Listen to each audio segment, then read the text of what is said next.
What we see right behind us was the greatest Christian structure on earth and the largest church from when it was built in 537 until 1520. The Hagia Sophia means in Greek holy wisdom, built in honor of the Logos, or the second person of the Trinity, which is Jesus. Pilgrims, scholars, millions of Christians over the years came to this building.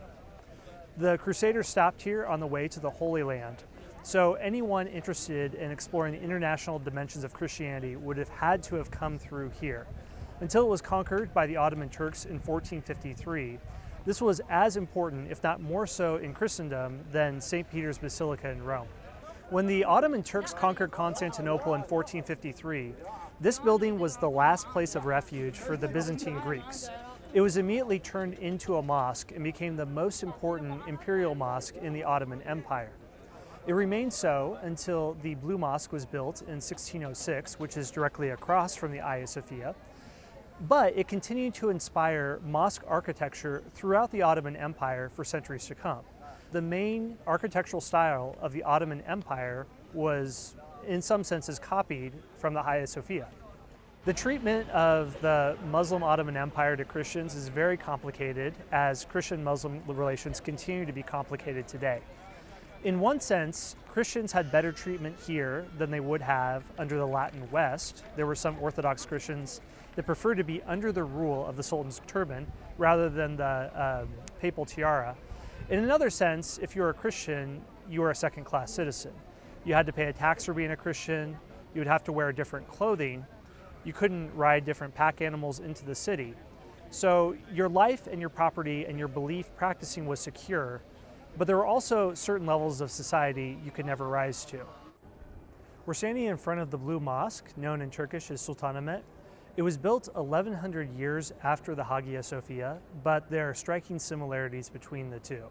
It has a prominent dome design, and it's flanked by a lot of other domes to give it more support. And this is not by accident. This is intentional imitation. They're actually right across from each other in Istanbul because the architect of the Blue Mosque wanted to outdo the Hagia Sophia.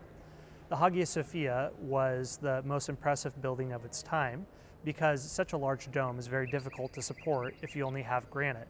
The Blue Mosque is taller than the Hagia Sophia, but the dome isn't larger.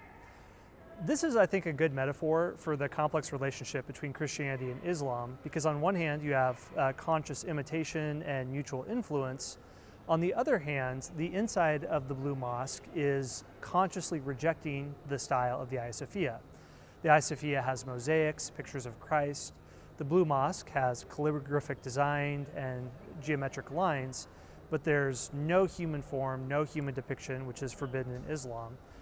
The Blue Mosque was built by Sultan Ahmet as an imperial mosque. It was sort of a crowning achievement of his sultanic legacy.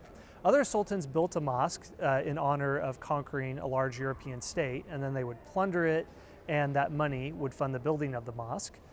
This one did not result in the conquest of a European state. It was built according to heavy taxation of the public, so there were a lot of problems and political turmoil as a result of its construction.